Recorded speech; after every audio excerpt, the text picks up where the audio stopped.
Good evening, everyone, and welcome.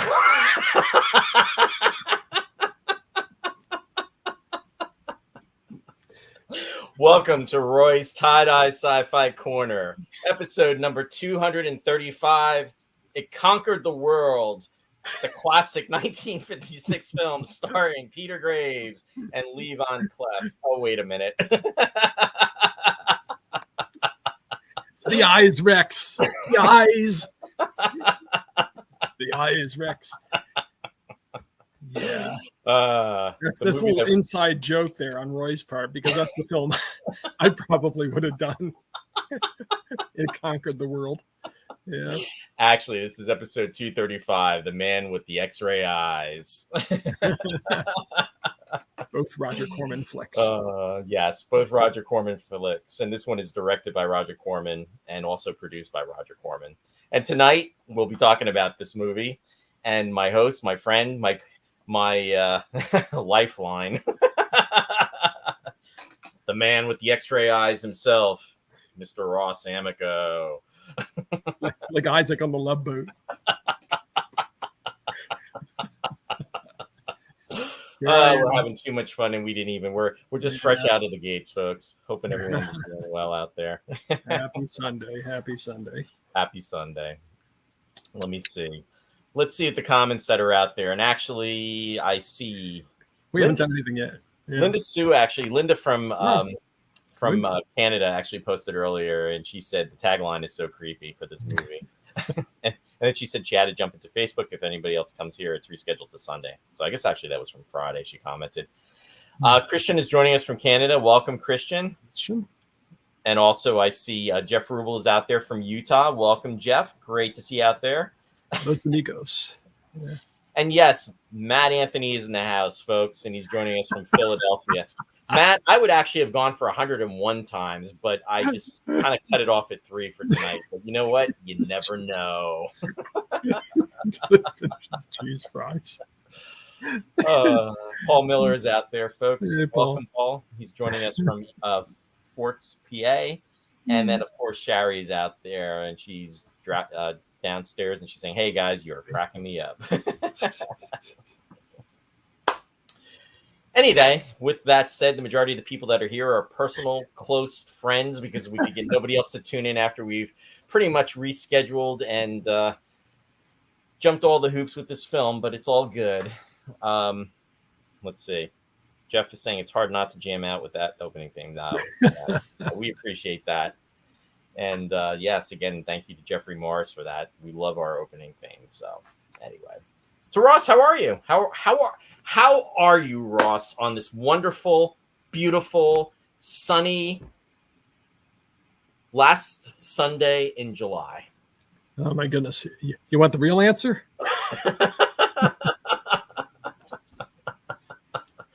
Give me the answer that suits you best, Ross. I'm fine, Roy. And yourself? Was it a great weekend?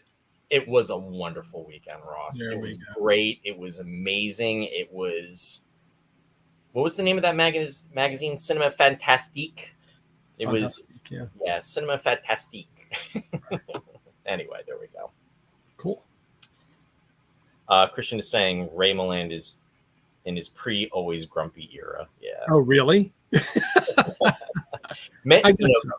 Ray Milland, you talk about somebody that has got a great history behind him and was very well known in the industry. My first exposure to him was in 1978 with, what's that hissing? Oh, talking about Battlestar Galactica. Yeah, Battlestar. Was that the first time you saw, right? Yeah. Sire Yuri. Sire Yuri, absolutely. Well, Ray. Yeah. No, all I was going to say is, little did I know that he had all this history behind him as far as being a renowned performer and Academy Award. Well, the 70s were, whenever you did a sci-fi project, you always had to bring in your esteemed, actors that had a award riddled past. They all won awards and were knighted and everything else, and then they come and they're doing Battlestar Galactica, or they have a walk-on part in Superman. There he goes. Rex Reed. Are you referring to Rex Reed? I performed King Lear with the old Vic for decades, and here I am. I show up at the Superman at the Zod trial to say guilty or something, Guilty. And that's what everybody remembers. You can't make it up. Welcome, Jerry. Good to see you out there. He's saying, "Hey, everyone. I thought I was going to miss this tonight. Yeah, you didn't, and we're glad to have you, Jerry. So much appreciated." Matt is commenting.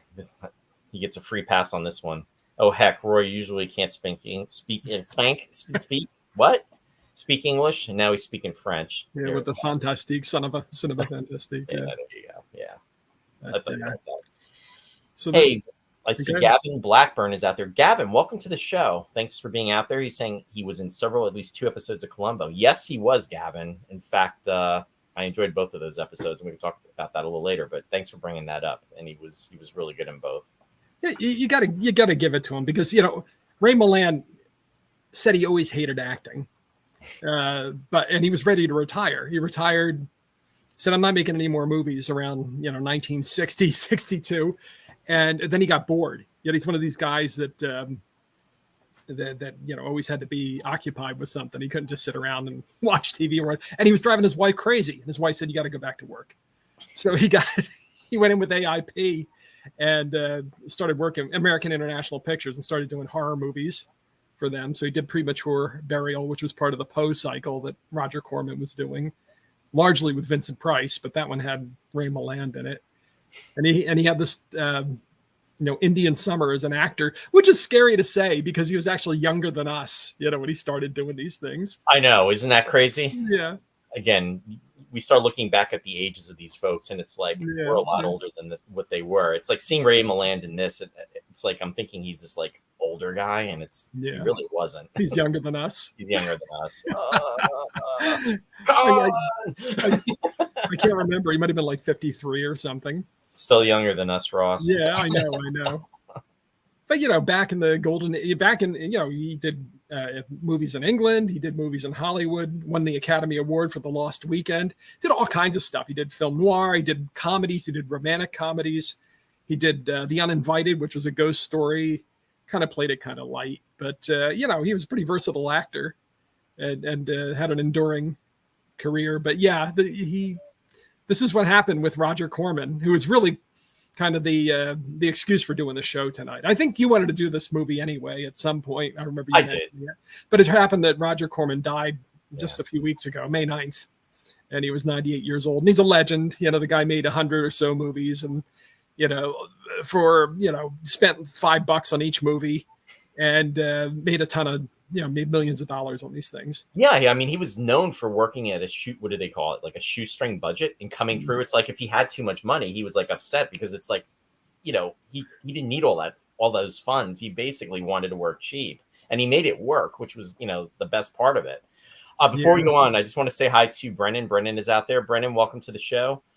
Good to see you out there. Also, Paul just made a quick comment. He said, I forgot that he had his head sewn with Rosie Greer. Yeah, the man with the two brains. Thing with two heads. Two heads. The man with two heads. I think that's what it was, because there were two movies. There was the thing with two heads, and there was the two-headed transplant. Yes. I think it was the thing with true head. I think it was the thing with two heads. Yeah. With Rosie Greer. I have not seen that movie in years. I think that movie was a 70s movie, like early 70s, if I remember correctly. So. I don't think it was 60s. Lou is out there. He's joining us from Rhode Island. Great to see that you made it, Lou. Good. Thanks for being out there. Jerry just commented, "Oh man, this movie is one of my all-time favorites, and that ending is one I'll never forget." Yeah, yep, absolutely. Love Corman's Battle Beyond the Stars. Yep, that's another one. And he made more money. Yeah, for the Poe pictures. Absolutely. Yeah. Good response, Christian. He was actually fairly amazing. This is like a true self-made person. He was from that generation, kind of. He was born in Detroit and trained as an engineer, studied to be an engineer, and he went to Stanford, and then he went to and served during World War II. Right. And when he got out, he got a job as an engineer, and he said, "This is not for me." So he went to Hollywood and Right, got a job. he almost like lasted, what was it, like 2 days or like one? Yeah, he wasn't even there a week. Yeah, it was a couple of days, and he was out of there. He said, "I'm not doing this. This is soulless. I'm going to go to Hollywood and pursue my dream." Then he got a job in the mailroom, like a 20th Century Fox or something, and he literally worked his way up. He, people say literally, and they mean figuratively, but he literally worked his way up from the mailroom. Started reading scripts, started submitting scripts, and eventually he got to, direct his own movie. And he said at the beginning, the reason he was able to do a lot of this stuff is he just did it for the experience. He would either turn down the pay, or he'd do whatever he could to get the things made. And then once he started having successes, then he could kind of call his own shots. And then he got out as soon as he could to become an independent filmmaker. And it's funny to talk about Roger Corman as an independent filmmaker, because usually you think of, not cineasts, auteurs. The artsy filmmakers are all independent filmmakers, right. But not Corman. He just did trash cinema, but he did it so well. He had a real. It was a different time though, Ross. That's why he could get away with it too. He could get away with it, but he had a real knack for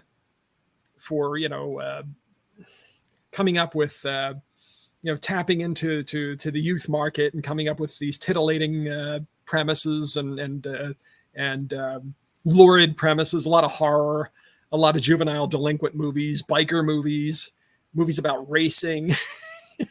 In one of William Shatner's first movies, earlier films, he did The Intruder. That was 1962. Right. I mean, and that's the film where Corman says he learned his big lesson that you can't make a message movie. He says you can do it, but you've got to have it underneath. Yeah. You can't preach, because he said that you just kill the audience. And he said after The Intruder, he never did that again. He said it was too much of a blatant, anti, racist. It was a lesson movie, and he didn't want to make a lesson. Did you ever see that? I have not seen it. No, I'd be interested in seeing it. Yeah, I mean, to your comments about that, yeah, exactly. I mean, it's right out there in the forefront. I mean, he's delivering the message. It's not like hidden between the words or anything like that. I want to say hi to Don Bethman. Don's out there. Hey, Don, thanks for joining us. And he's joining us from Delaware. Mm-hmm. Brennan just said drive-in fare was big in those days. Absolutely. Exactly. Yep. Fast and Furious. I mean, he did it first. Yes, he did. Absolutely. He did. And he made money for selling the title. Yep. Yeah, Roger Corman didn't miss a trick. I mean, this guy started out, back, like I said, in 20th Century Fox, and he started filming with American International Pictures. Then he had his own companies that he founded, but he kept going. He was working with the Sci-Fi channel. He was doing the Sharknado and Sharknado and all that stuff, and doing stuff for Netflix at the end of his life. So, I mean, you got to hand it to the guy. I lost interest once he left got out of the movies and started doing the streaming, because I'm not interested in cheesy CGI with, I want to see, people from the 50s and 60s getting, fighting, paper bags and stuff. As opposed to things with tentacles. Gavin just commented. He said The Intruder holds up. It's a decent film. Yes. And then he also made comment and said, I watched The Intruder a couple of weeks ago. It's free here on YouTube. Oh, just so you know. I'll check it out. Yep. Exactly, Christian, with William Shatner. It was he was only 31 when he did that film, 31. And Corman was not a dumb guy. You know what I mean? He was not, you think he's, has no taste or what have you. But, he was a pretty cultivated guy. I mean, he studied engineering, like I said, but when he got out of the war, he went on the GI Bill and went and studied at Oxford. He studied English literature. And on the side, he was like cranking out these movies. On the side, he would be importing films by Akira Kurosawa, by Ingmar Bergman, like all these big foreign movies. Fellini, he would be the distributor for the American showings of these things. So he made money off that. And some of them, there were a couple of Russian movies by Alexander Pachenko, I think it was. Pachenko. I went on a jag with his films a couple of years ago. He does all these Russian fairy tale movies. And the reason I like him especially much is because all of them were used music by famous classical composers, and they were made into operas. The same stories were made into operas by these composers. But anyway, two of them were chopped down for American showings, and they put a new story. They made them Sinbad movies, and Francis Ford Coppola came in and he had to write a new screenplay, and they redubbed him, and it's like, well, what's Sinbad doing walking around all these furs, in the Lapland and stuff. But that's the reason for that. And he was a good. The reason he was able to make these movies so cheaply is he had a great eye for upcoming talent. Mm-hmm. So the people that were just happy to be paid anything, and it was also a place like where actors like Hollywood royalty, like Ray Milland, could come and roost. You know what I mean? It's like just work and maybe not make what they made. Well, you know what? They didn't make that much back in the 40s anyway. But yeah, it was a different era. But he was still working. He was doing his craft, and he was getting paid for it. Absolutely. And he was really tight with the different relationships that he had. And it was interesting too, because he was not only a producer and a director, but he was also an actor. I mean, he appeared in a lot of movies. Like, you know that he was in Silence of the Lambs? Yeah. He was asked to cameo. Well, because he hired this up and coming talent, and they were willing to work for nothing. Yep. He had people like Jonathan Demme, who directed the movie, directed Silence of the Lambs, was one of his early proteges. He gave early opportunities to Francis Ford Coppola, to Martin Scorsese, to Ron Howard. There's so many directors. Peter Bogdanovich, the guy who did Paper Moon and the Texas movie, the Last Picture Show. Mm-hmm. Peter Fonda, Dennis Hopper, Paul Bartel, the guy who did Eating Raoul. He's kind of a cult director. Turned up in a lot of his things, and he gave him his early directing opportunities. Menachem Golan, remember Golan and Globus? Yes, he got early work with Roger Corman. Robert Towne, the screenwriter for Chinatown, legendary screenwriter. And actors, I mean, you had Robert De Niro, you had Bruce Dern, you had Charles Bronson, Jack Nicholson got a start in the Corman pictures. So many. Sylvester Stallone, Barbara Hershey. I just jotted down a few of these here. Yeah, there's so many talents that he paved the way for. And what's nice is they, like you were saying, that they definitely remembered him. Jeff Rubel even said Apollo 13. Yep, that was another one. And James Horner, the composer, got his early breaks with because he did Humanoids from the Deep and Battle Beyond the Stars. Battle Beyond the Stars, which we were just talking about. Yep. Yeah. So those were, two of his breakout projects.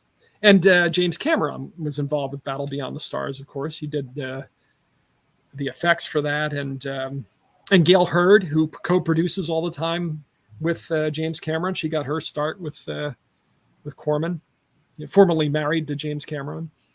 But so he had kind of this school of folks that came on and learned their craft with him, and then went on to great things. I mean, they basically were the new Hollywood of the 1970s, and we're still seeing the effects of that. I mean, James Cameron's still huge.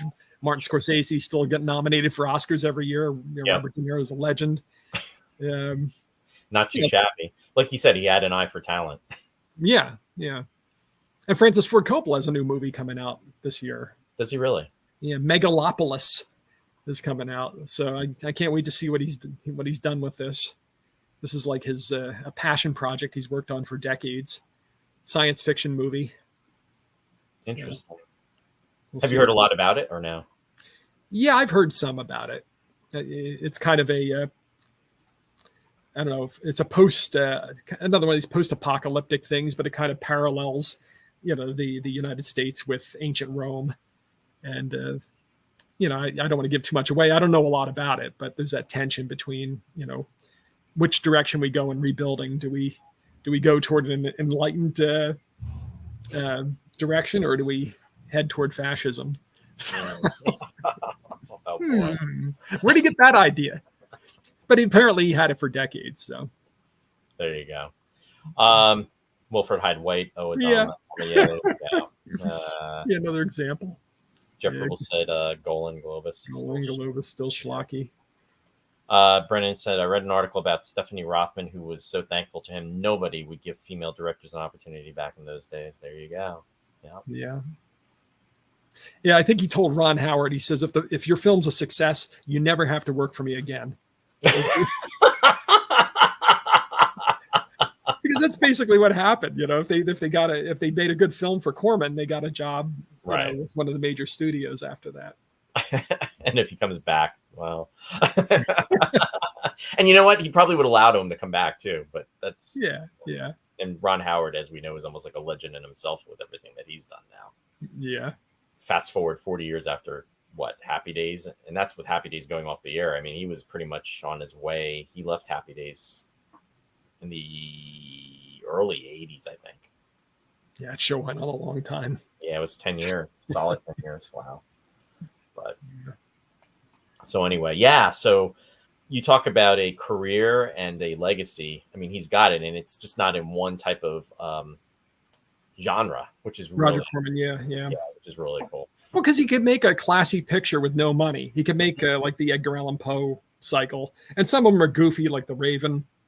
But he did Mask of the Red Death with Vincent Price, or some of them are really quite effective. They're good movies. At some time we will go back and do a Conquer the World. I mean, because I said Roy still of Lee Van Cleef getting attacked by a tentacled monster, and he said we should do this movie for Roger Corman. Peter Graves is in it too. Yeah, Peter Graves did a lot of sci-fi back in the day. I mean, before he really got involved with Mission Impossible, I mean, he was doing movies. Christian said Henry Winkler said that Ron Howard already directed him on Happy Days. Yeah, there you go. What was I going to say about Corman? Yeah, because he could do the Poe movies, and then he could turn around. Before that, he did things like Attack of the Crab Monsters. Right.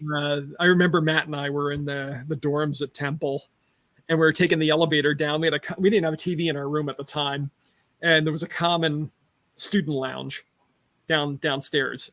So we're taking the elevator down, and we're in the elevator with a bunch of guys who are going down to the lounge, and they want to watch this basketball game. And we're like, no, you got to watch Attack of the Crab People. It's great. It's great. Roger Corman, the professor from Gilligan's Island, he's in it. That's right. Like, Russell Johnson. Like, oh, well, we could put it on during commercials. So we're down there watching the basketball game, and they would flip over during commercials. And it got to the point where they got so involved with Attack of the Crab People, they would forget to turn back, and they were just going back to the game to get the score then. As they were watching. It was like, I can't believe how bad this is. Like, well, yeah. I mean, why do you think we want to watch it? But anyway, so even in the 80s, we were able to hook people on bad 50s Roger Corman. Yeah, movies. that says a lot. Christian said Graves was also in Charles Laughton's masterpiece, Night of the Hunter. Wow, yeah, I forgot. I was thinking of what's his name was in it? Mitchum. I forgot that Peter Graves was in that. And speaking of Russell, Shelley Winters. Yeah, Shelley Winters. Russell Johnson did a lot of sci-fi back in the day. I mean, he was in the film that we covered. It Came from Outer Space. Was one. We just covered that probably a couple months ago. Brennan commented, the two best early Corman films to me were Little Shop of Horrors and Buckets of Blood, where Dick Miller played an artist who killed people to make better sculptures. Yeah. And now Dick Miller turned up in all the Joe Dante movies. I forgot Joe Dante was another protege of Corman. He made, Piranha there. He made some of his early movies there before Spielberg picked him up. So, yeah, Dick Miller came right along with him. And he's the guy in Gremlins who's going on about, I don't know, about the junk not working anymore. It's right. all made in China or whatever he's saying, or Jap. I can't remember what he was saying, but, and going on about WWII and so he turned up in he had a cameo in every one of the Joe Dante movies then. He was an actor that you would see a lot. I mean, he was a character actor that he would always turn up, and he was good at what he did, but actually he just had that look to him, that familiar face. Yeah, hey, Martin's joining us. Welcome, Martin, joining us from New York. Both he and Jonathan Hayes are the guys that heckle at the carnival when Ray Milland's doing his act. And Jonathan Hayes was in Little Shop of Horrors, the original Little Shop of Horrors, not the musical, the one that Jack Nicholson has the one scene in. But he played Seymour in the original. Feed me, Seymour, feed me. So both of those guys were Corman royalty. Yes, he was in Terminator too. Right. It's great to see faces like that. Do you remember? Not a Corman actor, I don't think, but what's this guy? What's the guy's name now? Now I'm going to forget, but I think about him every once in a while. They'll turn up in a movie, but he was in everything back then. It was Brian James. Remember how Brian James was in everything? He played Leon in Blade Runner. At the beginning, he was the first one they test in Blade Runner to see if he's a replicant. Right. He was. I think he was Candyman. I'm not sure. Wow, Candyman. I think. I might be mixing up my horror movies. I never saw Candyman, but anyway, Brian James was in everything. Yes. I just did a quick look at him just to get an idea. Yeah. I miss actors like that. Yeah. You could always count on him. Yeah. It's always comfortable to see a familiar face. It was like, in the old movies, it's like that. Movies in the 30s and 40s, you always had these character actors that would just turn up in every movie, and nobody really knew their names a lot of times, unless they were like total classic movie buffs. But you knew their faces. They were comfortable. Yeah, because they did so much, and they were just they were a common presence. Yeah. And actually, hold on a second. He probably has a mile-long IMDb list too, if you were to to look at it. And just to let our folks know out there who we're talking about. There we go. Brian James. Slide on the fly. Yep, slide on the fly. Yeah. I don't know if you could really recognize him so well from that, but you would know him. Yeah, you'd know him if you saw him if you saw elevator. Who's the other guy? The guy that was in the Deep, who gets in the big fight with the bald guy who was in Star Crash. I was just because he's in Sword and the Sorcerer. I was just thinking about him again. That I'm not sure who you're talking about. Yeah, man, I shouldn't bring these guys up. I know his name, but anyway, he's another face that would turn up all the time in these trash B movies, and I just love seeing him. Yeah, somebody knows who he is. Don just said there's a great documentary about Dick Miller and his films. Oh, really? I'll have to look that one up. That would be fun. And Jeff Ribble said James was the one who was interviewed about the turtle in the desert, wasn't right? He? Exactly. Right. And Christian is saying he did occasion in Southern Comfort. Brian James. Okay. Yeah, there's so many character actors like that out there. Yeah, I can't remember what I just saw him in recently. It was a shock to kind of see him. It's like, it's Brian James. Oh, well. Who knows? I honestly don't know if he's still with us or not. But no, he's not. He died. I'm sorry to say. Yeah. Yeah. And Dick Miller passed away, I guess, in January of 2019. So he's been gone for 5 years already, too. Yeah. So many of the greats no longer. Dennis Chevalier is joining us. Hey, Dennis, welcome. Joining us from Canada. Matt's saying, I always remember The Terror with Boris Karloff and Jack Nicholson, another Corman Poe classic. Yeah. That would always come on at 1 o'clock in the morning or whatever. The best time to catch a movie. Yeah. I remember they were always showing it on Saturday Night Dead. Saturday Night Dead? You remember that? That was Stella. The man-eater from Manayunk. Yeah, that was that. That's hysterical. And Jack Nicholson, I already said that. He was in Little Shop of Horrors also. Yeah. Gotcha. But go ahead. No, I don't care.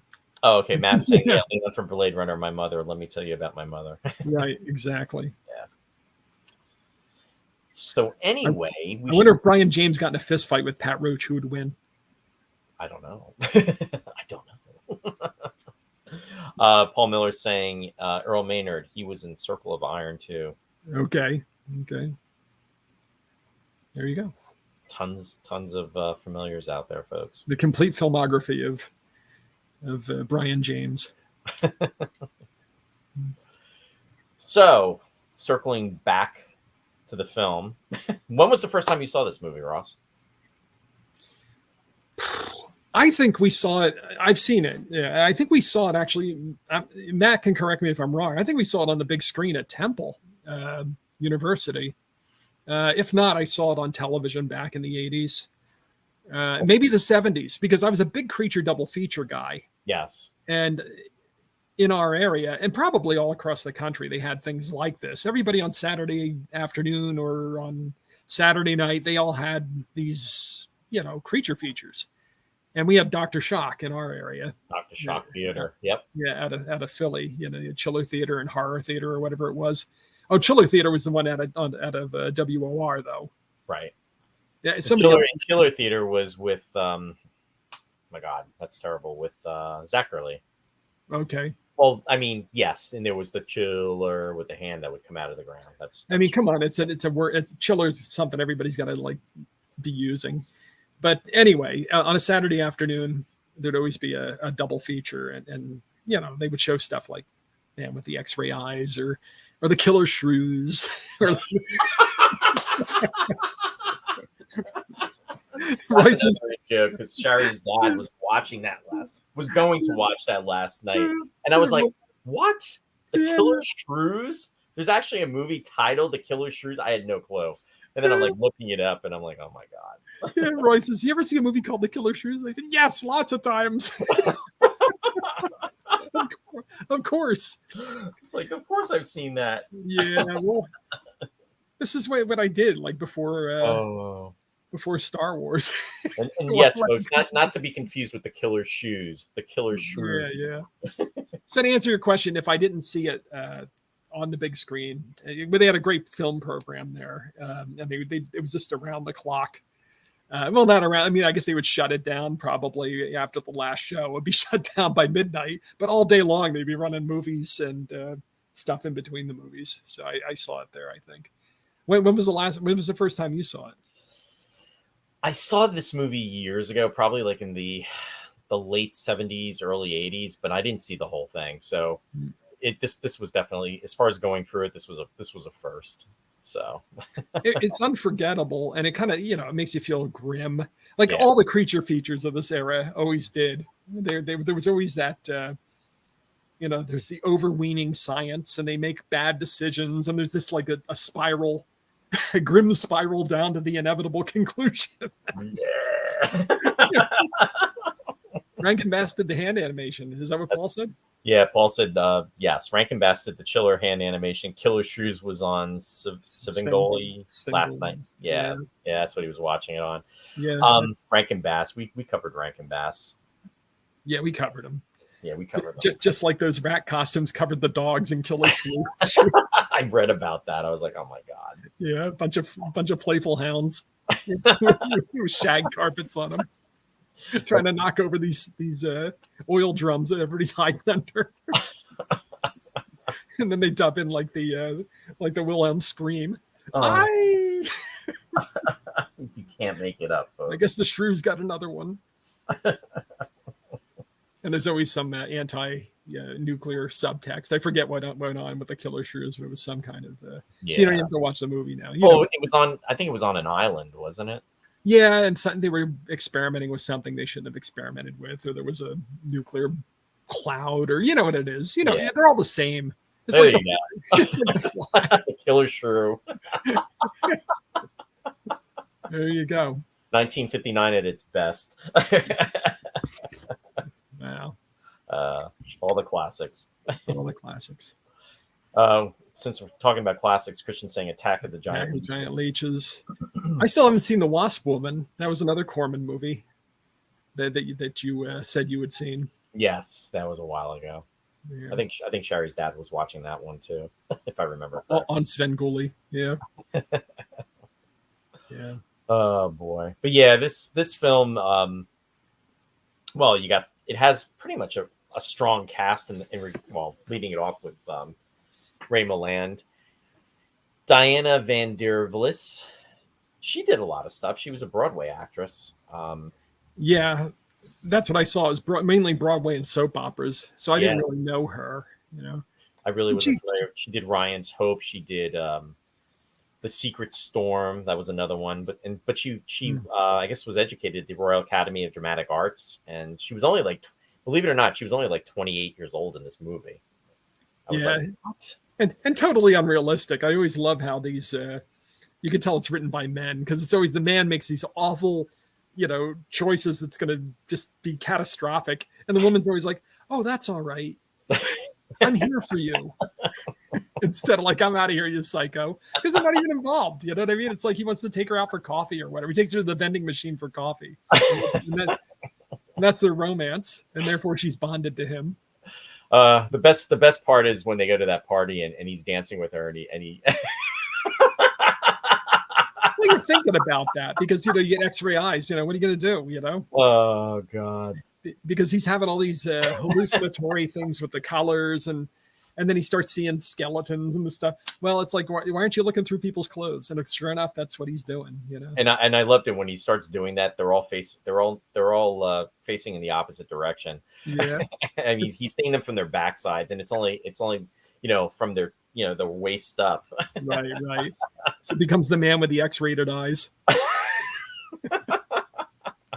For one scene, but it was a welcome comic relief. It was. I mean, the direction everything was, and we didn't even get to the plot, Ross. No, we didn't. We didn't get to the plot. Go ahead. Corman came up with the idea. Came up with the story basically, and when he started writing the story down, he wanted to change it too. He wanted to be a scientist, but somebody said that's been done to death. So why don't you make him like a jazz musician? Yeah, that was too happy even for Corman. So he went back to started writing, and he got to like the third page. This is terrible. I'm going to make him a scientist. So that's what he did. Even though the plot makes no sense that this guy would be doing this, but anyway, a reputable scientist. But the screenwriter was Ray Russell, and Ray Russell was for decades the fiction editor for Playboy magazine. Oh, there you go. But he wrote horror stories himself. I don't know if you ever saw the William Castle movie, Mr. Sardonicus. Heard of it, did not see it. Yeah, he wrote the story that became Mr. Sardonicus. It's a great story. If you like Edgar Allan Poe, it's Edgar Allan Poe in the 20th century. I mean, it's still set in the Gothic castle and everything, but the fact that he totally has Poe style down, and he writes this story. All this stuff now is available as Penguin Classics, believe it or not. Penguin put out a collection of Ray Russell stuff. So I had high hopes for the collection. It gets a little gruesome in some of the other stories, but Sardonicus is pretty good. But it's because of Ray Russell that Playboy was publishing people like Jack Kerouac and Kurt Vonnegut. Vonnegut. You always hear people joke, "Oh, I read Playboy for the fiction." Yeah. Well, for the articles, yeah. And it turns out, like, because of Ray Russell, every major American writer, most major American writers submitted. It was like the New Yorker. It's like, well, what's Richard Wright and Joyce Carol Oates and John Updike? They're all submitting stories to Playboy thanks to Ray Russell. So Ray Russell did Sardonicus, which was adapted not by Roger Corman but by Corman's competitor William Castle, who was the other big schlock producer of the era. Castle was the guy who always had the seats wired for electricity, and during the scary parts, he would give people a jolt, shock them. Yeah, or fly the skeletons over the seats and that sort of thing. He always had a gimmick. Yeah, which is creative. I mean, think about it. Could you imagine doing that to theater goers today? I know what would happen. You'd never get away with it now. No. But and he wrote a novel called The Case Against Satan in 1962, which was kind of the same as The Exorcist, but predated The Exorcist. He wrote The Premature Burial, adapted it from Poe for Corman. He did The Incubus. You remember Incubus with John Cassavetes? Absolutely. Yeah, I never saw the movie, but they always had the commercial for it in the early. Well, Don Bethman commented. He said he wrote Incubus. And Christian said Guy Rolfe was Mr. Sardonicus. Guy Rolfe was actually in Space 1999. He played Magus, who was essentially trying to come across as though he was a Christian figure like Jesus. But, there's the connection with 1999 there. But yeah, I do remember Incubus as well. Yes. Sardonicus freaked me out, the movie, when I was a kid. It was like one of the two movies that freaked me out. Well, other than a Mega Man. I was just going to say, did it freak you out more than a Mega Man, Ross? No, well, I saw a Mega Man at the drive-in, and that was, I don't know. But yeah, I saw Sardonicus on TV, and also The Last Man on Earth with Vincent Price. Yep. That and Sardonicus kind of really sunk in, talk about Last Man on Earth. Talk about the kind of that grim grim feeling that you feel after watching the movie. But Brennan said Corman, William Castle, Burt, Gordon, Ed Wood. Those were the days. yeah, What a lineup. Burt Gordon. Going back real quick, Sherry said killer shrew. They made humans smaller because of overpopulation. Then the shrews got bigger and ate the humans. This is what my dad told me. I never saw it. It's a great loss that no shower scenes but naked dancing. Yeah. And then Paul said so many naked twisting legs. I know, doing the twist. The twist, yeah, it was that time. It's so sad that you can't put on the TV now and just go back and watch these. You used to be able to find this stuff all the time on regular television. Now that everything's kind of in this classic movie ghetto somewhere, and where do these things fit if they're not classics? Right. You know what I mean? Yeah, I picked. Paul said he picked up Cigarnicus not long ago on a Blu-ray. Great transfer. That's cool. Good. And Matt said, "Man, if we could have had those eyes in Lost Weekend, he would have found all this in liquid bottles." Oh my God. Yeah, Lost Weekend, he's an alcoholic and he's hiding the liquor bottles around, and they take the liquor bottles away from him. Yeah, that's funny. Boy, leave it to Matt to make alcoholism hilarious. Figure. He's a master. Yeah, but who else? We were just naming a few of the day players in this. Harold J. Stone. The first time I saw him, he was actually in a Voyage to Bottom of the Sea episode. He did like over 100 television appearances, though, back in the day. Got his start on Broadway in the 30s. Mm-hmm. One Touch of Venus, and he also did Stalag 17. He was a part of that. One Touch of Venus. The Court Viol, I think it was. It was a musical. Mm. Oh, no. Was it Court Viol? Yeah, it was. Sure. But anyway, a lot of familiar faces in these movies. What's his name also? John Hoyt. He was always he was always in the ancient Roman movies. Yes. He was in Julius Caesar and Cleopatra. And what was the other one? Spartacus.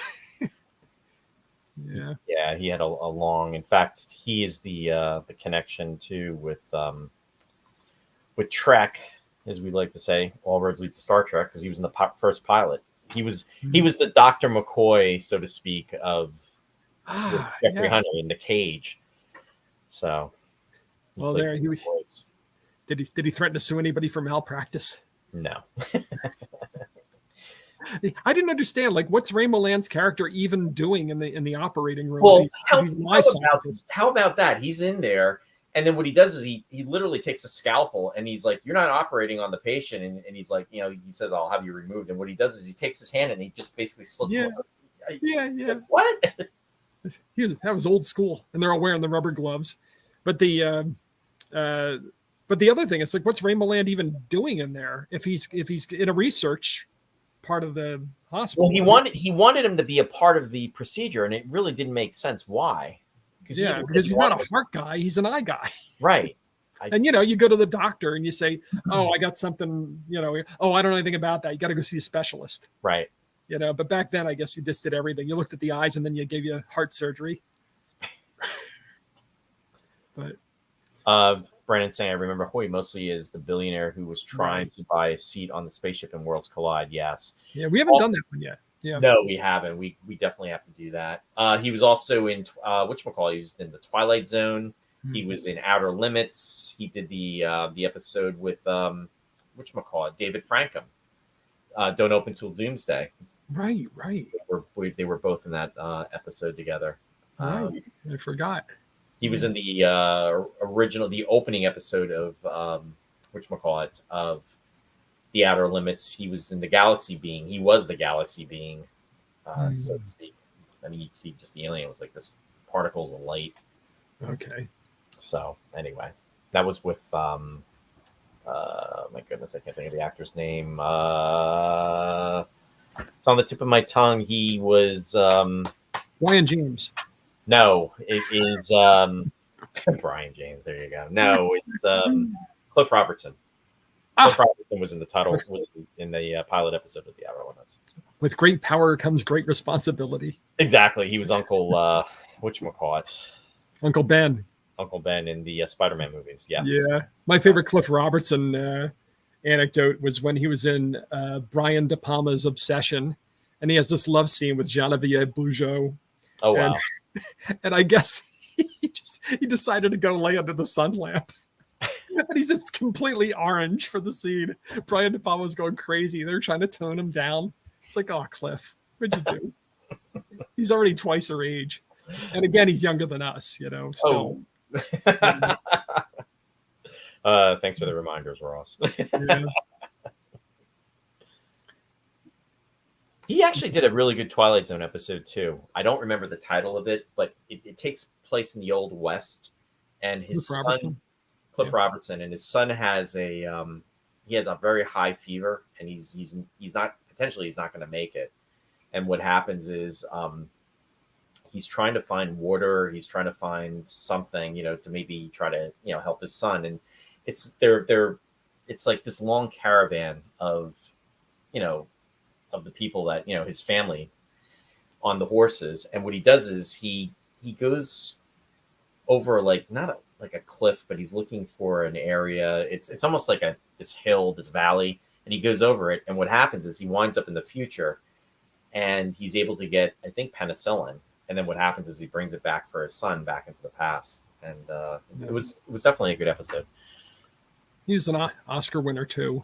Yes, for Charlie. Thank you. Which is based on Flowers of Algernon. Gavin said 100 yards past the rim. 100 yards over the rim. There we go. Thanks, guys. Hey, Randy, thanks for joining us. Randy's joining us from Wisconsin.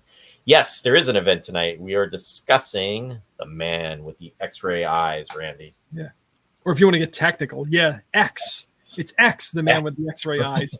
Yes. Would you like that his name was James Xavier? Yeah, right. Or as they say, Xavier. Xavier. And the little bottle with the elixir on it, the eye drop says X. Did you like the do not touch box or the property of James Xavier box that he had with that special font on it? I want to know who designed that font. Like if he had it, was sent to the print shop to have that sign made to put on his little box. Yeah, it was property of James Xavier. Don't ever go in that room. No matter what you do, don't go in the room. I've told you. Right. Don Rickles. Don Rickles of all people, and one of his early only few dramatic roles. That was an interesting twist. Yeah. Well, at least he got to do his shtick a little bit. When he was kind of the carnival barker. Yeah, he got to insult the audience and everything. He was in Run Silent, Run Deep before that with Gable and Burt Lancaster. And I've never seen that, but apparently he played a serious role in that. Do you remember him on CPO Sharkey back in the 70s? Oh, man, yeah. Yeah. He did that. He was in Casino in 95. Casino, which I have not seen yet. It's like the only major Scorsese movie I think I haven't seen. I've never seen Casino, but I know he was in it. Yeah. Yeah, I was surprised to learn about that. Yeah. But known for his insult to comedy routines. Pretty much, Milton Berle was kind of like his mentor. I don't want to say he was his mentor, but he followed the same type of shtick, with insults. Well, yeah, Rickles was a little more intense about it, a little more relentless, like a hornet. But I know they had I think it was a roast for Milton Berle, and I know that Rickles was there among the roasters.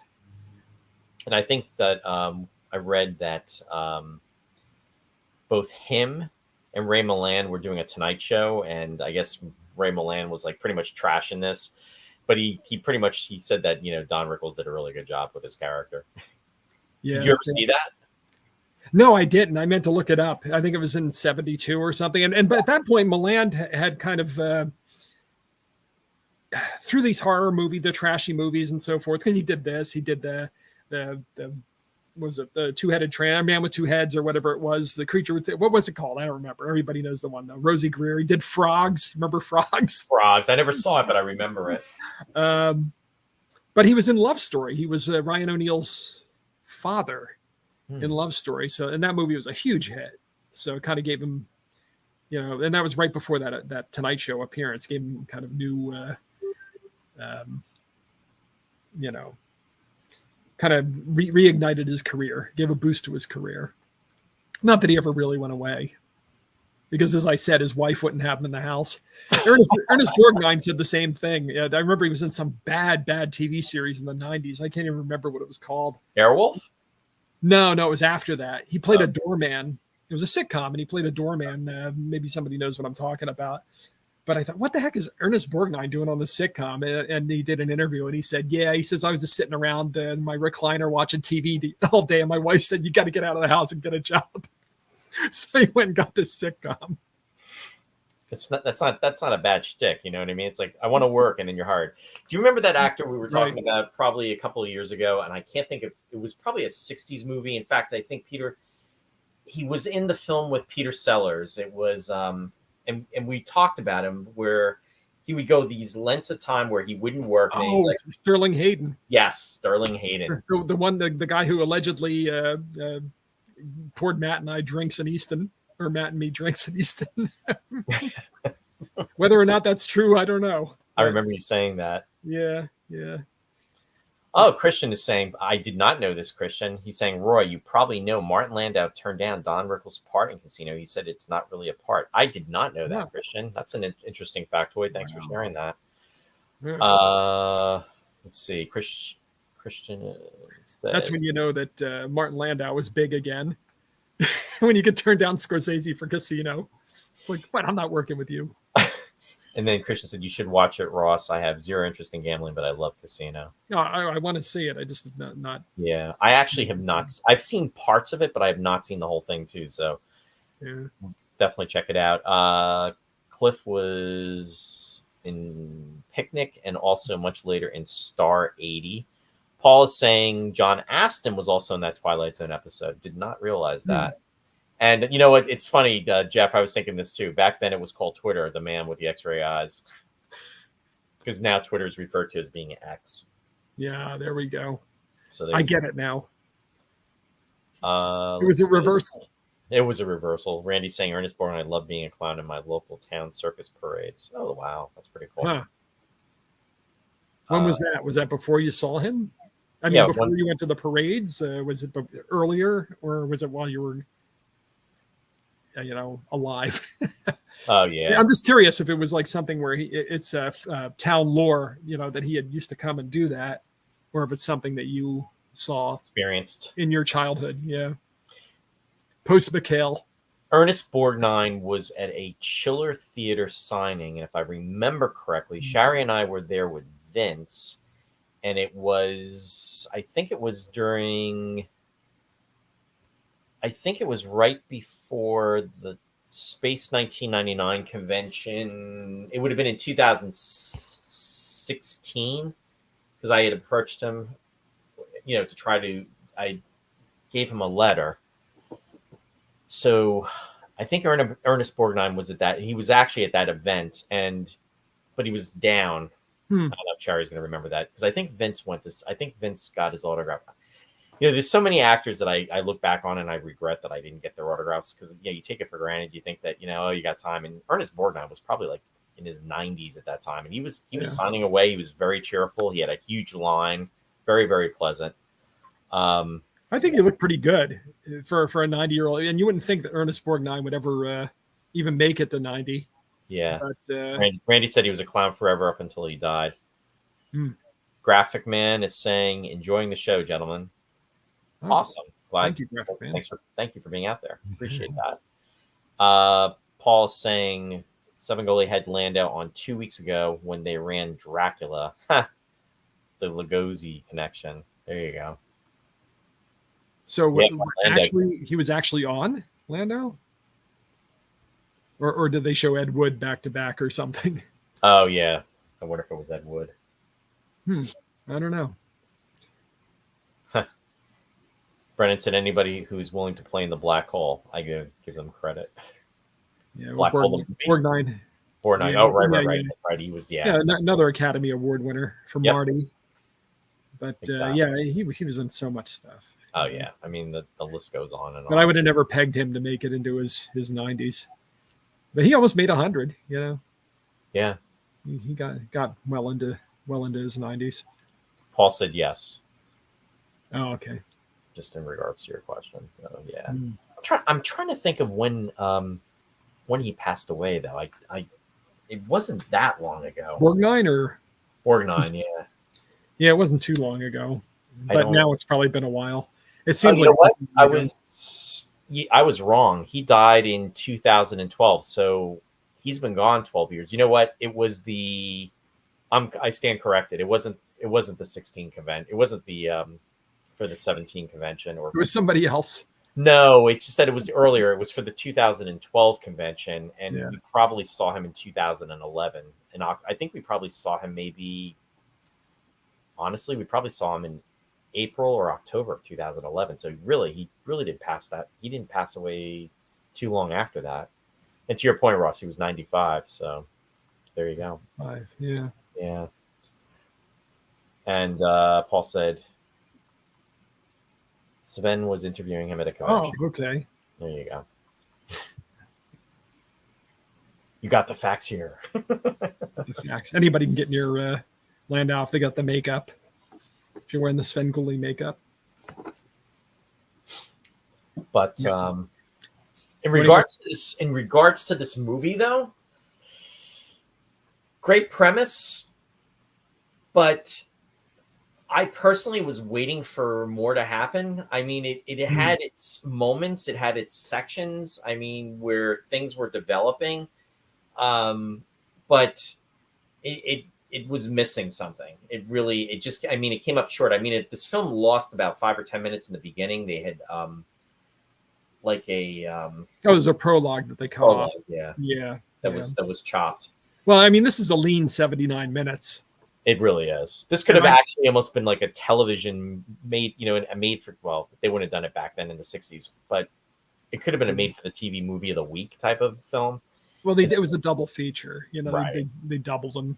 In fact, it was Coppola's Dementia 13 was was on the other half of the bill, which they show every year on Halloween on TCM. It's an early black and white slasher movie set in an Irish castle with Patrick McGee Oh, there you go. from Clockwork Orange. And Battlestar Galactica. No, not McNee. Oh, McGee. McGee. Yeah. I know. I always confuse the two also. Yeah. So anyway, Patrick McGee was not in A Clockwork Orange. But yeah, so it is kind of a lean 79 minutes. They lopped off the prologue for after the theatrical run. Yeah, I mean, I thought it was effective for what they did with it. It's the old story. It's the overweening scientist, the Frankenstein thing, the overweening scientist who at some point early in the movie he says something about it's the old thing about seeing what the gods see, or he makes some remark about God at some point. You go, yes, we know where this is going, and exactly. And naturally, he sees himself as the guinea pig, and he makes all kinds of questionable decisions during the movie too that don't make a lot of sense. You know, the running at the beginning when he should have probably not done that. The whole bizarre thing with the casino where he tells everybody basically he shows off his powers, and it's like there are several points where it's like I think with part of that though, and I agree with you in regards to that, but I think what they were trying to imply was that the drug was affecting his mind. Yeah, his judgment, everything went out the window, so to speak. Yeah. But it literally just was, at some point. Well, that was the other doctor. He went out the window. Harold J. Stone. And even that was like so contrived. And it was so funny as he's falling. I'm watching him go down, and then they cut away from him, and then you see him going down. And I was like, it's like when you're watching, and for the folks out there that remember Batman the movie, which we covered, unfortunately about 4.5 years ago. Wow. Or 3.5 years ago, excuse me. It was in February of 2021. But if you ever watched that film, you remember when the one guy, the Penguin's birds, one of Penguin's finks, as he would call them, gets ejected from the trap that they have set up with Commodore Shitlap. and he goes flying through the window, and then he goes into the exploding shark, and you see this figure that just is like this when it goes, up, and it's obviously, it's not a real person. Yeah.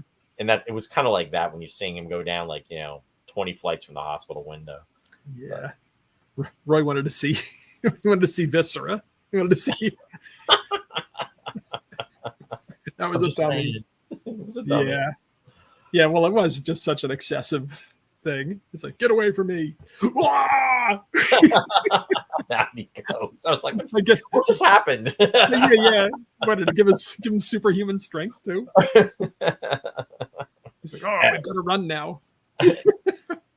X, the man with the X strength. Yeah. But yeah, I mean, there was all kinds of the effects were. There you go. Christian saying when McGee died in '83, that caused some commotion in Patrick McNee's family. They thought he was dead. Oh wow! There you go. No, not Patrick McGowan. Yeah, but the special effects in the movie were variable. It's kind of, they had some very cool effects. They did, and then at times you could see that they just kind of drew a rib cage on some poster board and put it in somebody. And they like flashed it up for a second, thinking it wouldn't register. It's like, wait a minute, there was a drawing of somebody's ribs in marker. But the movie worked. Oh, and when the car wipes out toward the end, they don't show the wipeout. They make the camera spin, right, and then you hear the crash, and you see the car upended, and Milland crawls out the window. Right. That's the kind of way he would cut. Corman would cut costs. They wouldn't have to film the actual stunt. They wouldn't have to film the wreck. He would just it's all implied. Yeah, and it didn't. I was fine with it, but it was amusing. The building where he's looking through the building and he could see the interior of the building is actually a building they found that was under construction. Right, so they could show it that it was in the beginning phases. And all the extras that they had in that scene where they're waiting to see Milland for his powers, his healing powers, or whatever it is. They were all extras poached from the Andy Griffith Show. Yep. He went next door and grabbed all the extras from the Andy Griffith Show and brought them in. Hey guys, come over here. Who wants to work today? You, and you. Excuse me. But Corman was a genius with that stuff. His autobiography that I mentioned, his autobiography was How I Made 100 Movies in Hollywood and Never Lost a Dime. No, you did not mention that. Yeah. And it's kind of true. This guy never lost a dime. Never spent more than a dime. But it worked. That's the it worked. Thing. He was a business genius. Yeah. And he was a pretty good storyteller. For using the putting these limits, having limits imposed on him and then putting limits on himself. He was good at using a shoestring and telling a story. And then as a producer, overseeing other people's projects. And he did so many cult movies. I mean, we've all heard, if not seen, of Death Race 2000, which I have seen sure. times. Actually, we have to cover that on this show, Ross. I mean, John Carradine, and I think was in the title role in that film, if I remember. Yeah, correctly. Sylvester Stallone's in it. Sylvester Stallone in his beginning, right before Rocky, because that was like a year before. Yeah, I keep thinking that might be a good 4th of July movie. Frogs might be a good 4th of July movie. It's set on the 4th of July. With Ray Milland. It's not a Corman movie, but Milland's in it. And what's his name? He's doing Doritos commercials now. He's reduced to doing Doritos commercials. Who's that? The cowboy with the big white mustache has a very deep voice. He was in Big Lebowski. It's not Sam Neill. I was going to mix up with Sam Neill. Sam Elliott. Oh, Sam Elliott, sure. Yeah. Sam Elliott's in Frogs. He also did Mission Impossible, believe it or not. Oh, right. Isn't that where he met? That's not where he met Diana. No, not Diana. What's his wife? Catherine. Catherine Ross, not Diana Ross. Catherine Ross. Difference, but yeah, that's funny. Yeah. Just to give a remind everybody about some members of the cast. I was showing whatchamacallit, John Hoyt before, but in regards to. There you go. So there's Ray Milland. And then also Diana. Right. And I then love Harold. What's that? I love how our character's name is Diana too. It just smacks of we don't have a name for this character. You know, we're going to call her Diana. You see that sometimes in movies where they just play a character of the same name, or in a TV show. Sure. Well, they did immediately, of course, Space 1999. They did it with Yasko, but it was spelled differently. Yasko's name on the show was Yasko. Alib was Alib in the show. Whatchamacallit? There's Harold J. Stone, and again, he's got a mile-long IMDb list. And then Don Rickles. Don Rickles. Yeah, he had presence. You know, he was very good at playing annoying and kind of a grifter. Yeah, it's a good word for him. Yeah, nothing bad happened to him though. No, I was waiting for it to happen. So yeah, Sam Elliott in Roadhouse, great film. Brennan said, I read that book. He still had a few days left over in the rental of a castle for the Vincent Price films. So he used those few days to quickly set up another film, The Terror, with Boris Karloff and Jack Nicholson, just to get his money's worth. Yeah, and that's the movie that Matt mentioned. Yeah. Gotcha. But yeah, he was totally about that. He distributed Bergman's film. I think it was Cries and Whispers. Exactly. He got all these foreign movies that would win like best foreign film. He would be the one that was you would see his head bouncing off the building like Mola Ram. I know that's like the most satisfying justice for anyone, I think. For any scum is to have his head spark and then have him eaten by shrews. Shrews. What does one's head spark when it bounces off stone, I wonder? Goodness. He must get a metal plate in his head. Anyway, there you go. Oh, and then this is, I was waiting for this. I saw this in the photos and everything, and I'm waiting for it. I'm thinking there's just going to be this huge scene, and then because we get to see his eyes. Oh yeah. And it's like, okay, it was almost like it was a publicity shot for the second photo on the right.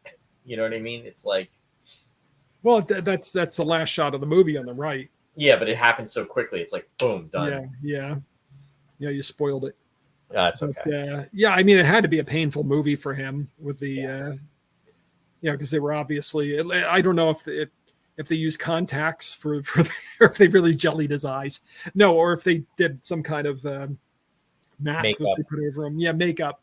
But on the left there, that's obviously it was a contact. Those are contacts. Deal. Yeah. It's reminiscent of what they did to Gary Lockwood in Where No Man Has Gone Before, the second pilot for Trek, when he has the silver eyes. And both Gary Lockwood and Sally Kellerman had those contacts in. Sally Kellerman had said that she really did not have a reaction to those, but they were hard lenses at the time. And Gary Lockwood was in extreme amounts of pain. He'd said in different interviews, and he couldn't keep them in very long. Plus, he couldn't see. So when he did the character, he was always looking. He'd have his head up and he'd be looking down, and it gave him an arrogance, and which was part of his character, but it really worked. But part of the reason why he was looking the way he did was because he couldn't see out of the lenses. So it was like my old glasses. I was always doing that. Everybody probably thought I was arrogant. Yeah, exactly. Because I just can't see. Christopher Lee hated the contacts. Yeah. Christopher Lee hated Ray Milland. What? How? It was the contacts. I have a good Ray Milland story. Do you? I don't know if I'll tell it well. In 1939, he was in Beau Geste, the Foreign Legion film, and Robert Preston and Gary Cooper were his brothers in the movie. And the drill sergeant was Brian Dunleavy, who always plays a tyrannical sea captain or a thug or just some tough. And he was just such a jerk on the set. in real life to these guys that in one of the takes when they turn on him, Ray Milland actually stabbed him. He stabbed him? Yeah, he stabbed. He was wearing like a protective thing, and Ray Milland went right around and stabbed. Oh Whether it was an accident or not is unknown, but everybody kind of like had new respect for Ray Milland for stabbing Dunleavy in Beau Jest. Wow. He was Gary Cooper's new friend. You can't make it up. Yeah. Hey, Leslie's out there. Leslie, welcome to the show. Great Hi, to Leslie. see you out there saying hi. Wow. I'm thinking of reading Beau Jest next month. I never read Beau Jest. I thought it would be a good summer book. And what year did that movie come out, Ross? 39. 39. Wow. Yeah. Okay. 85. Whatchamacallit? Yeah, 85 years ago. It's been made so many times though, as a movie. And of course, Marty Feldman did the comedy, the last remake of Beau Jest, with Michael York, I think, where they play the brothers. Oh, okay. Yeah. Christian sang with John Wayne and Susan Hayward. I was going to say I'm not Susan sure Howard. what that is. Yeah. Is he? I don't know if he's relating to Beau Jest. Yeah. John Wayne was never in Beau Jest, as far as I know. A Beau Jest, anyway. But it's hard. There are like 100 Beau Jests. Yeah. I'm not sure. It's the quintessential, Foreign Legion. Oh, he's saying Untamed Country. Okay. Or Untamed Country. Well, thanks for sharing that. But yeah, so what was your feelings about this film? I thought it was well done. I mean, obviously done on a budget. Made you feel kind of grim. Had a great ending because it was kind of it kind of gets under your skin a little bit. I think it's like a 4-star movie. I don't go that far, right. But it was well done. I don't know. It's Marty Feldman. That Marty Feldman. The man with the X-ray eyes with Marty Feldman. Why didn't he ever do a parody of the movie with this one? Well, you know who was supposed to remake it was Tim Burton wanted to remake this movie. It never got anywhere though. Well, and that was the other thing too. He was talking about Roger Corman was talking about updating the effects for this film potentially, and I guess right. And it's like the guy who did Rocket Ship XM did that. He went back after Star Wars was out and reshot the special effects and put them into Rocket Ship XM. It's like, why would you do that? Yeah. It's so George Lucas, but why would you do that for like a 1950 movie? Right. It's like I'm going to put better effects in my 1950 movie. Why? Nobody went to see it the first time. So. There you go. He was in the last remake of Beau Jest. Yeah, Marty Feldman was. Yeah. There you go. No, I thought it was a good film myself. I just thought it would have been that much better if there was a little bit more to it. It was just missing something. I think for what it was done very well for its time and everything. But I wanted a little bit more. I think it was simple. More in the story, and I think it probably wouldn't have been that much. It would not have cost him too much as far as budget is concerned.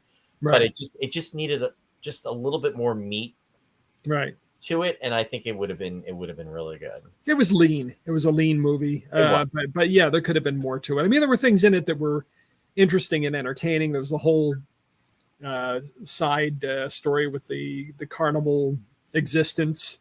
It was kind of like something out of Nightmare Alley or something. I don't know. But yeah, the whole sideshow existence and all of that stuff. And then he went to Vegas and fell in with the revivalist church there at the end.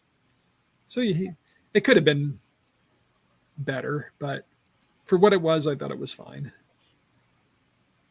And it was almost like he was trying to do like an underlying message at the end too with everything. Well, yeah, it was with that.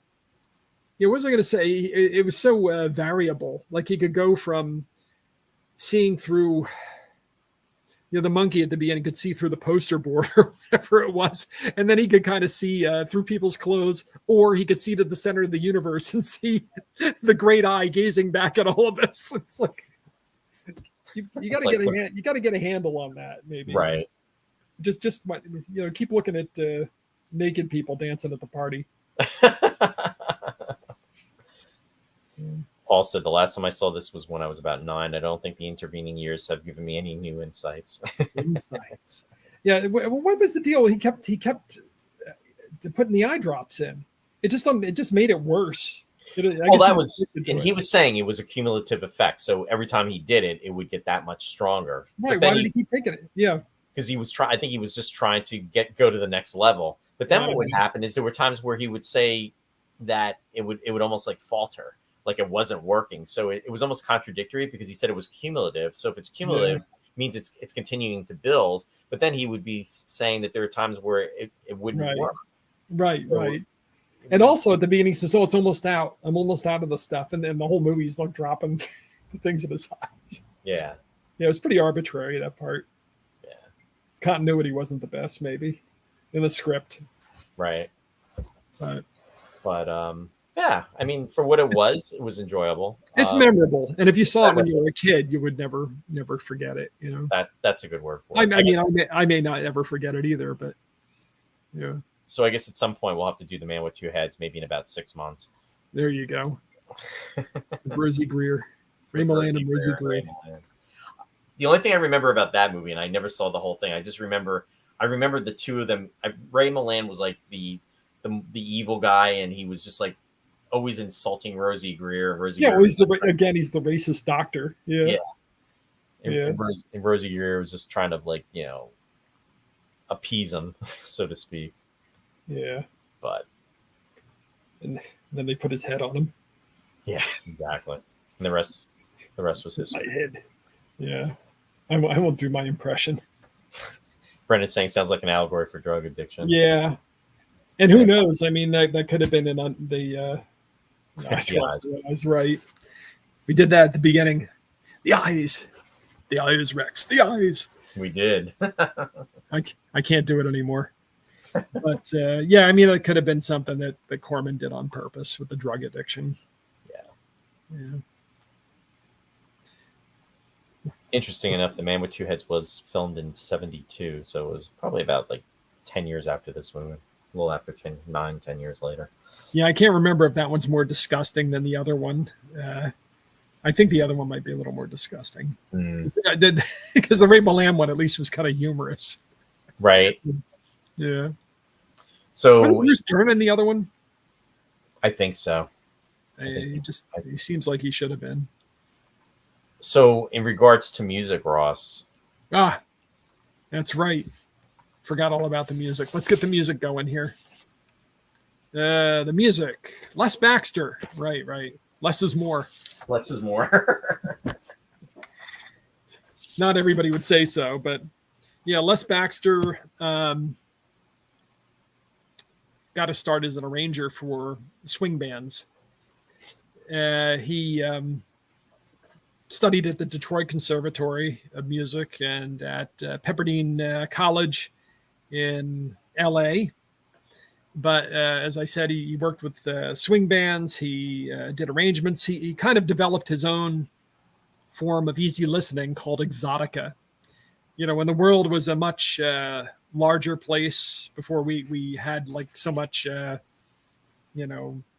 ethno studies, the anthropological studies where people, we know a lot more about the world now. It's not so exotic anymore. But he brought things like the bongos and the exotic instruments and the singers, and they just kind of made up this kind of ersatz kind of exotic music, and it became known as exotic, and it was a huge hit. You remember Ima Sumac, the singer that was in Secret of the Incas with Charlton Heston?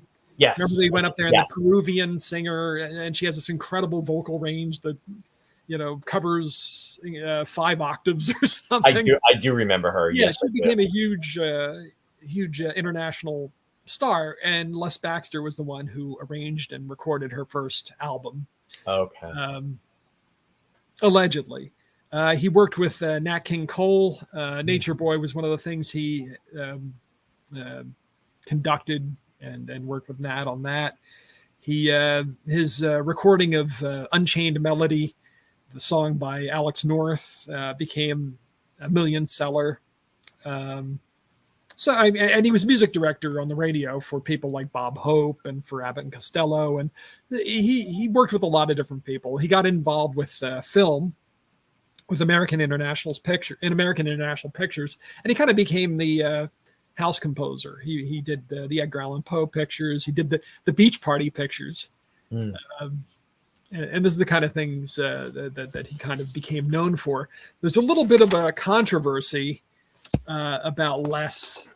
And I remember reading about this before because it's alleged by some that he didn't really write his own music. Oh. It was Nelson Riddle. Oh.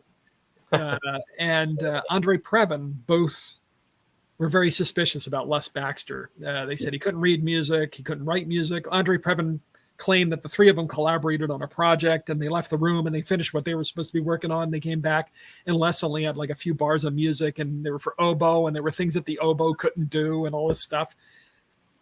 So there's kind of that tarnishing of his reputation. But people that actually worked with him have said, no, it's nonsense. I mean, Les knew his stuff. I've seen his manuscripts and, he did his own work. So who knows what the story is there. I know Andre Previn wrote about it in his autobiography. He wasn't real fond of Les, and Nelson Riddle didn't like Les at all. So, I had something else jotted down here. Apparently, Howard W. Koch was a producer in Hollywood. He claimed that one of the projects he worked on, which was a Rory Calhoun Western, and I can't remember what it was called. It had something with Tomahawk in it. He claimed that Les Baxter wrote the score in like 3 hours for the movie. Wow. Yeah. So that's Les. Did he write the music? Did he have ghostwriters, people, staff working for him? I don't know. But he has a cult following, mainly because of these American International pictures that Roger Corman did. But that's what I've got. He died in 1996 when he started to lose. He wasn't getting hired anymore for the movies. In the 1980s, he was writing music for SeaWorld. Oh, geez. Yeah. So I don't know. I don't know what they were using it for at the attractions there. Maybe Shamu will know. He was Shamu's composer. The Yellow Tomahawk, 1954. Yellow Tomahawk. That's the one he supposedly wrote the score for in 3 hours. So even though I couldn't find my notes, I got it all. Cool. It just wasn't excitingly told. No, thanks for all. The thing to remember is Exotica, the American International Pictures, that he did the Poe movies and the beach movies and all the, a lot of the. And American International had a really strong run too. It did. And Roger Corman did a lot of strong films for them. Yeah. So the Edgar Allan Poe movies are pretty good, most of them. I'd like to go back and watch them. Yeah. Mask of the Red Death is still holds up, I think. Yeah, The Raven, and some of them are a little goofy. But again though, he was able to lure recognizable name talent, Karloff and Peter Lorre and Basil Rathbone, and get these guys to come back and do these films for cheap, presumably. Yep. Again, a shoestring budget. Although Matt was saying shoestring fries earlier. And of course, Vincent Price. I forgot. Yeah, Vincent Price was the crown jewel and the diadem of the Corman films. Yeah, in fact, Christian just said Vincent Price made lots of money for AIP. Yeah. And Vincent Price was always great. Totally agree. Yeah, again, he was an actor in the golden age, but he really took off with the American International Pictures. I know I brought it up before, but Saturday Night Live, I remember after Star Wars came out, they did a parody of the beach movies with Carrie Fisher was the guest, and she was Princess Leia in the bikini. Before the Return of the Jedi bikini, it was just a bikini, but she was in a beach party movie with, Annette Funicello. But there's somebody playing her, though. It wasn't really Annette, but Frankie and Annette. And Dan Aykroyd would come walking through as Vincent Price with the cigarette holder, and the ascot. And he was there offering everybody ribs because Vincent Price, of course, is also a gourmet cook. So. It's funny. Paul said, especially the Poe movies that are really H.P. Lovecraft movies. That's right. There you go. It's true. There's not a lot of Poe in the Poe movies. I think I recall at some point seeing a Pit and a Pendulum, but and Mask of the Red Death has some Poe in it. But yeah, the others are. What are you going to say? No, the Pit and the Pendulum. I remember reading about that too. Wasn't that a Corman film? Yeah. Yeah. Yeah. Matt said Nature Boy. Didn't we see that in 6th grade? Nature Boy, yeah. Right. That was our sex ed film that they showed us. And it turned out it was just they got us the wrong film, and it was some stop motion film of some master some Japanese master or Chinese master walking through the woods with his staff with a butterfly on it. Yeah. That's a big whoops. Yeah. It was very confusing.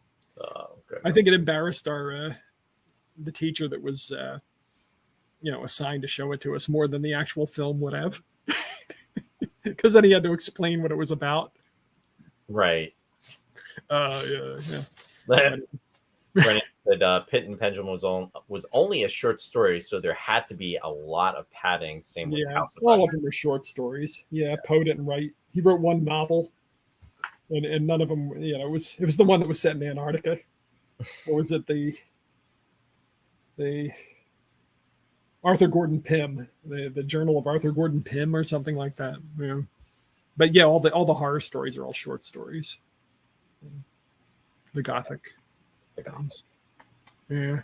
Martin Landau did a Edgar Allan Poe movie. It was he played what was it? The Fall of House of Usher. Mm-hmm. He in fact it was him. What was it? Redrick? Oh, Roderick Usher. Roderick Usher. Thank you. Roderick Usher. Yeah, Roderick Usher. Yeah, and then oh my God, I can't think of the other actor that was in it. He was in Airplane. Leslie Nielsen? No, the young guy. It was he was Robert Hayes. Robert Hayes. Yes. Yes. Oh, there you go. Matt said Corey Calhoun. Yeah.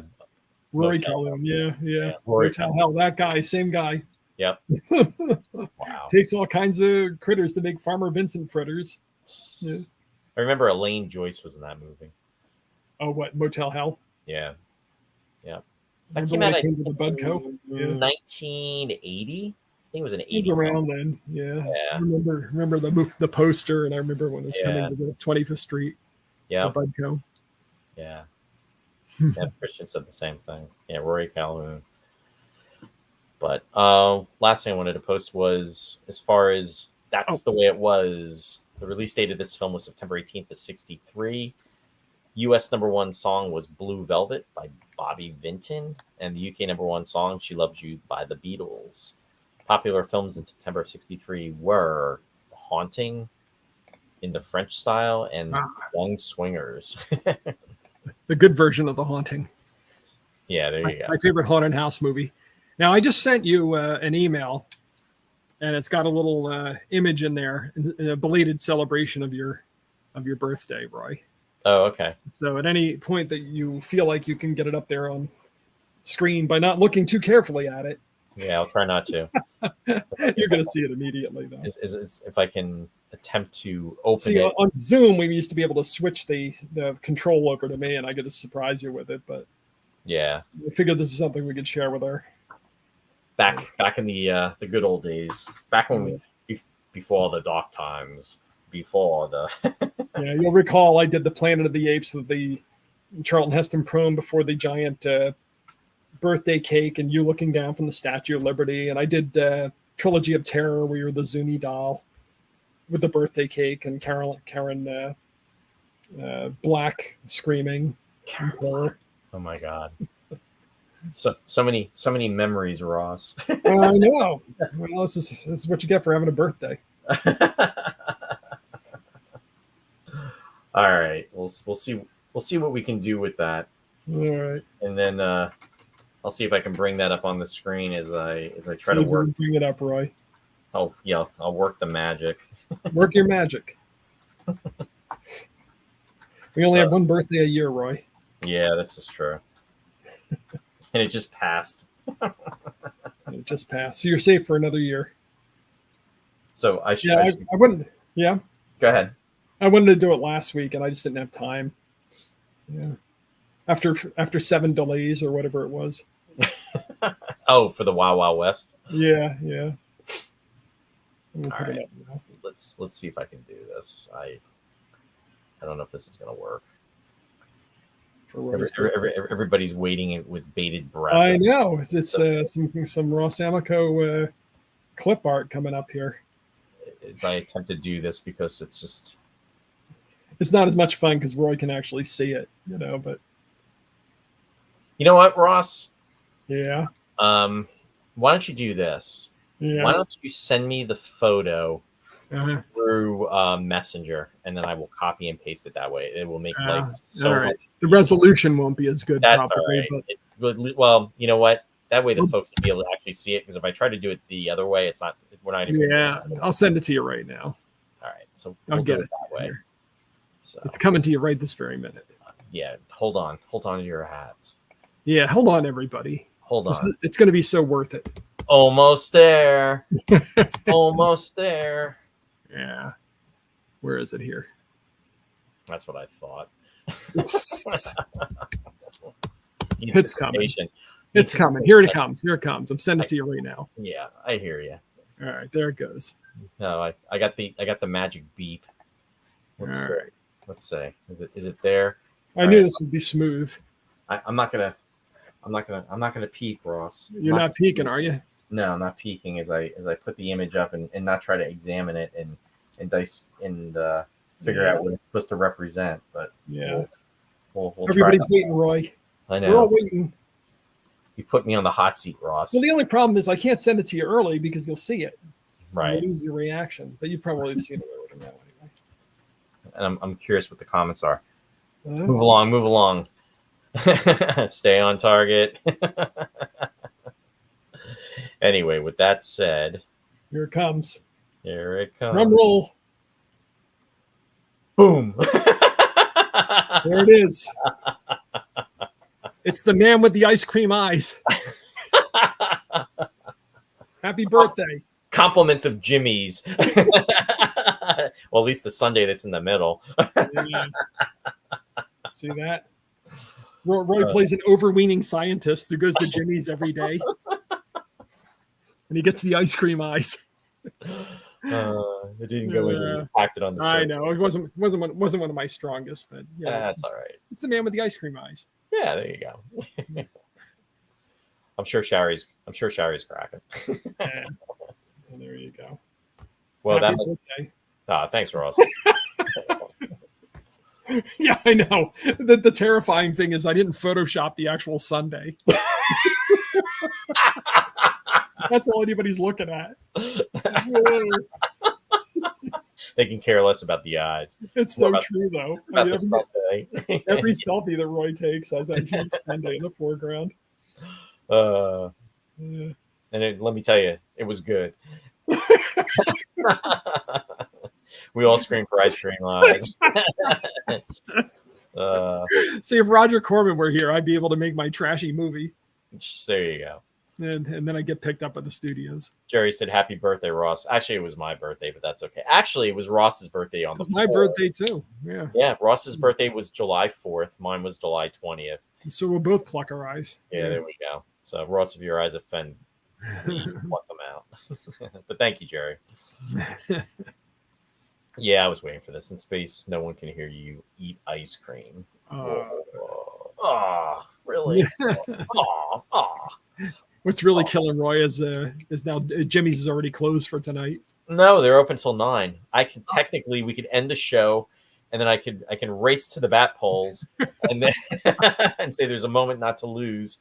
I always wondered what was in that shed outside your house there. Now I know the back cave. Thanks, Paul. It's actually an ice cream truck in there. Yeah, Lou says now I want some ice cream. Thanks. With a jet engine. Way to go, Ross. Now you got our viewers screaming for ice cream. Yeah, it wasn't that funny. It's the man with the ice cream eyes. It was funny. I mean, come on, it could have been worse. It could be the killer shrooms. Oh boy, we already went today. Lots of laughs. I wasn't going to say that. Lol. Sorry, ratted me out. LOL. Yeah, she ratted me out. Well, I mean, it goes without saying.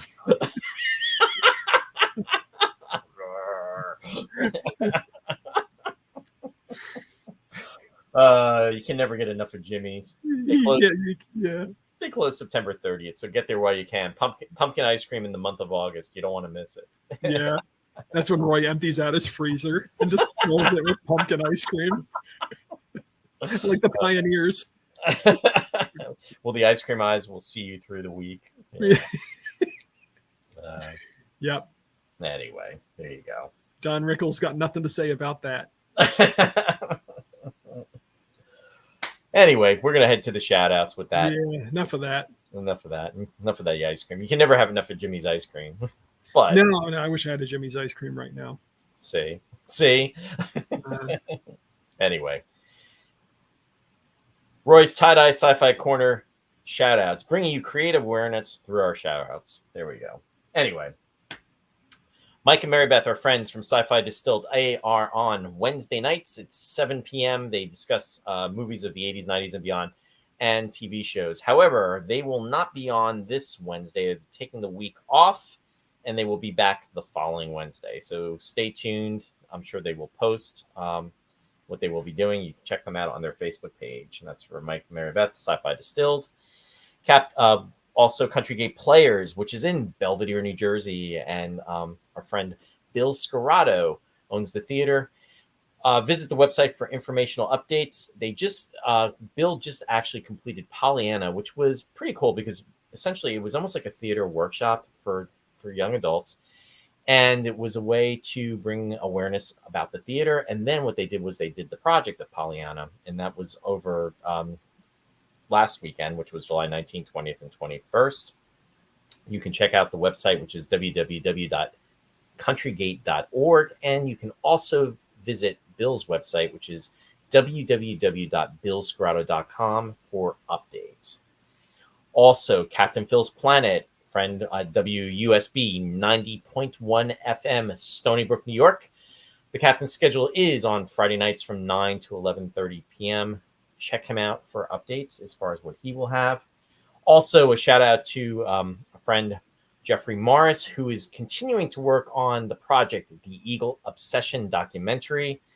You can find out updates in regards to the project by going to www.eagledocumentary.com. He actually just did a pretty cool interview with William Shatner, and that was up at the Star Trek Original Series set tour, which was just 2 weeks ago. So stay tuned. The film is scheduled for premiering next year in 2025. Also, a shout out to Martha from Studio One Thrift in regards to the physical store location. And also, you can order her merchandise online through Studio One Thrift. The website is www.studio1thrift.com. Be sure to subscribe for informational updates to receive styling tips as well. Also, shout out in regards to the Space 1999 convention. And actually, there's going to be two conventions going on. There's going to be one in Italy, which is going to be from September 6th through the 8th. And it's going to be a Space 1999 convention. And then there's also the convention that's taking place in London. That's September 11th through the 17th. In regards to the London convention, you can go to the website, which is www.space199950years.com. So Space 1999 is being well represented with the 50th anniversary, which is crazy that it's here. So stay tuned in regards to that. Also, I want to give a shout out to my son, Ryan, in regards to his website, which is Run by Ryan, Empower Your Run. He has online coaching service as a provider. You can actually subscribe for free and receive informational updates. There are different levels and tiers, but just definitely check out his website. It is www.runbyryan.com. And then, Ross, if you can let everybody know what you've got going on. Well, since it's Sunday night, I have no idea what's going on next weekend. But these are my shows. I've got Picture Perfect, the film music show. That's Friday nights at 8 o'clock Eastern time. Sweetness and Light is my light music show. Not always what it says it's going to be, like I did Olympic music this past Saturday. But I'm thinking of doing maybe some. I'm going to do an hour of insect music or something because all the katydids are starting in and crickets and stuff. And I think I can do an hour of music about that stuff on Saturday morning at 11. Can I just cut you off there? Yeah. You just made Sherry's day because she loves the katydids. I mean, katydids. She loves them. I mean, it should be called Katydids the Obsession because she loves the sounds of the katydids. In fact, we've got recordings of them. She actually was the one who pointed them out to me back when we first started dating, and I was aware of them, but I did not know what they were. And they are the sounds of summer, and they actually usually start around July 26th, and they actually started around July 12th because they love the summer heat along with the crickets. So I just had to cut you off on there, Ross. Sorry, no, it was an appropriate moment. So yeah, I only started to notice them here within the last week. I mean, I kept waiting, because that's when it's summer. When you start getting all the insect calls and things, and there's a lot of classical music inspired by insects. So I think maybe I'll put something together for Saturday morning. The Lost Chord is unusual and neglected classical music. That's Saturday nights at 7. All these things are on KWAX, which is out at the University of Oregon. But these are all Eastern times I have listed, and you can stream them anywhere you want at that URL. And I tease them on my Facebook page at Classic Ross Amico as the shows approach. So, if you check my page, you'll see what I'm doing on Friday as it gets closer for the film music show. And that's what I get, really. Okay, thanks. Which is to say nothing. And I just put your URL in there. It's kwax.uroregon.edu. Yeah, Oregon. Yeah, there you go. Which is where they shot Animal House, by the way. Oh, there you go. Very cool. Yeah. So in regards to us, we will be back this Friday, August 2nd at 7 p.m. Eastern Daylight Time. Stay tuned. We don't know what the show is going to be at this time. So we have to figure out what we're going to be discussing. We'll post it out on Tuesday just to let everybody know in regards to that. I just want to respond to a comment that I saw Jeff Rubel posted about the Eagle documentary. He said, I still don't know why he interviewed Shatner for a 1999 documentary. Shatner never said anything good about it. Jeff, in regards to William Shatner, really this movie, in regards to the movie The Eagle Obsession, it's the Eagle Obsession. I mean, in regards to the Eagle, is really going to be the vehicle in which it's going to be used to essentially guide the viewer to the different aspects of the discussion. Obviously, it's going to be discussion about the Eagle and essentially the 1960s and the 70s, space travel. There's going to be a lot of this different discussion that's going to be taking place in the film. And the discussion with Shatner really is not going to be about Space 1999, but it will be about, where we have been and where we're going, and just really a very in-depth, deep conversation. So I would say just stay tuned in regards to that. So it's not going to be a discussion with William Shatner about Space 1999, just so you know that. So, and in regards to Shatner, Ross and I actually had the opportunity to see him in regards to his documentary. And he's very deep, I should say. When you agree, Ross, in regards to his, about what's everything about, and, what is almost like the meaning of life. He likes to wax philosophical. Yeah. Very philosophical. And I didn't see him in person. This right. I mean, yeah. And exactly. I mean, I've seen him. You were there when that photo was taken, weren't you? Yes, I was. Yeah, and you've seen him many times before too. He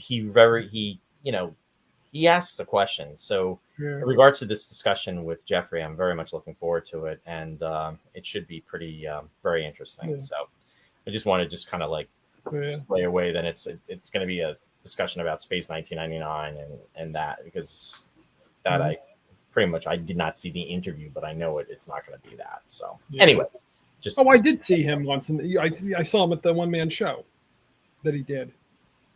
Yes. In fact, we were both in the same theater. We hadn't reconnected yet, so I didn't know you were there, but we saw him in Easton. I saw him before that in Philadelphia. That was actually in 2012. And when you think about it, I mean, he's 93 now, and 81 then doing that. He was on stage for 2 hours, and essentially a glass of water and him. And Yeah. You know, he just pretty much boom, boom, boom. I mean, Yeah, he just, was great. he Yeah, it was really good. was. Entertaining show. Yeah. But yeah, very, very cool. And let's see, Martin just said we discussed AI on the bridge talk the last time I was at a tie. Yeah, yeah, he gets very, very philosophical, very deep, and like I said, if you've had the opportunity to see his documentary, it's definitely worth seeing if you haven't seen it. So yeah, pretty much that's it. So again, we will announce the episode or our discussion of what we'll be talking about for next Friday, and we are back. So happy to be back. We went for about a 7-week hiatus, so we'll try not to do that again unless we're taking Unless it's summer. Hiatus. Unless it's summer. We should just announce at the end of May. We'll see you in September. Anyway, I want to thank everybody for being out there, and again, I apologize that we had to reschedule from Friday. So thanks for your flexibility in regards to that. Really appreciate it. And what is Christian asking? Roy, is that when he said he didn't know George Takei? No. He didn't say that in the documentary. I don't remember him saying that in the documentary. In regards to the documentary, William Shatner's documentary, I don't recall him saying that. I mean, I think I've seen interviews maybe where he made comments, but that was not a part of, with that. So to answer your question, Christian, I'm not sure where he said that specifically or what the exact details were of that. So anyway, that's that.